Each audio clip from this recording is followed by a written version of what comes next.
Cerita tentang beda dalih dan alasan. Pada suatu hari, seorang Baduy datang berkunjung ke sebuah rumah di kota.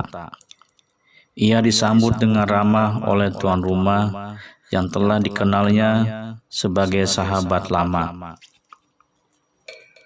Orang Baduy ini telah dikenal di kalangan penduduk sebagai orang yang pandai dan licik.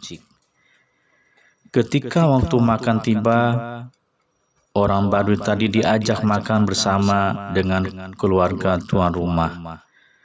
Karena hidangan pokoknya hanya seekor ayam, maka sahabatnya mempersilakan orang Baduy tadi untuk membagi-bagikan kepada mereka semua.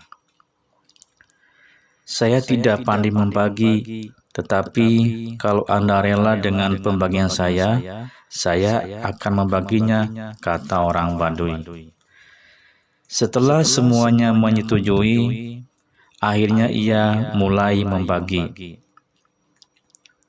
Kamu bagian kepala keluarga, maka kamu mendapat bagian kepala, ucap orang Baduy tersebut. Kedua anak laki-lakimu ini bagaikan sepasang sayap. Oleh karena itu, mereka berdua mendapat bagian sayap.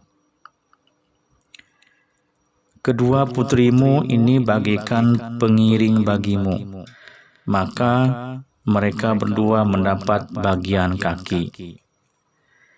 Sedangkan seorang istri dapat diibaratkan sebagai tulang punggung bagi keluarga, maka dalam pembagian ini, istrimu mendapat bagian tulang punggung, sedangkan bagian dada dan sisanya untuk tamu Anda, kata orang Baduy tersebut. Mereka semua hanya bingung mendengar pembagian ini, tetapi karena kepandaian sang Baduy, mereka hanya diam sambil memakan bagian mereka masing-masing.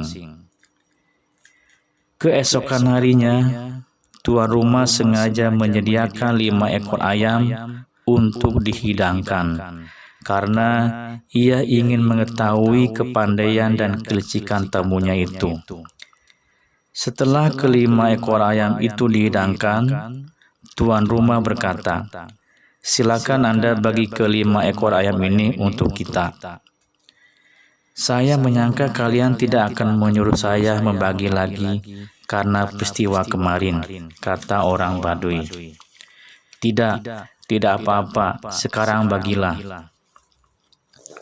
Sebelum mulai membagi, ia bertanya lagi, dengan pembagian ganjil atau genap? Setelah mendapat jawaban ganjil, akhirnya ia mulai membagi. Kamu dan istrimu ditambah seekor ayam, jadi jumlahnya 3. Kedua putramu juga mendapat bagian seekor ayam, jumlahnya juga 3. Kedua putrimu juga mendapat bagian 1 ekor ayam, jadi jumlahnya pun 3. Sedangkan saya sendiri, supaya jumlahnya 3, maka mendapat bagian 2 ekor ayam. Sehingga berjumlah 3 juga. Selesailah sudah pembagian secara ganjil. Mereka semua bengong melihat kepandaian dan kelicikan Baduy itu. Melihat gelagat yang kurang menyenangkan, orang Baduy tadi segera berkata, "Kelihatannya Anda kurang senang dengan pembagian ganjil, atau Anda menghendaki pembagian secara genap?" Setelah semua menyetujui pembagian secara genap, orang Baduy itu pun segera memulai membaginya. Kamu dan kedua putramu ditambah seekor ayam, jadi jumlahnya genap, yaitu 4. Ucapnya sambil memberikan kepada mereka bertiga seekor ayam. Istrimu dan kedua putrimu mendapat seekor ayam, dan saya sendiri mendapat sisanya, yaitu 3 ekor. Jadi genap, angka 4. beres sudah pembagian secara genap dan semuanya telah Anda ketahui, empatkan bilangan genap. Akhirnya mereka semua puas dengan pembagian tersebut, karena bukankah mereka sendiri yang meminta orang Badui itu untuk membagi?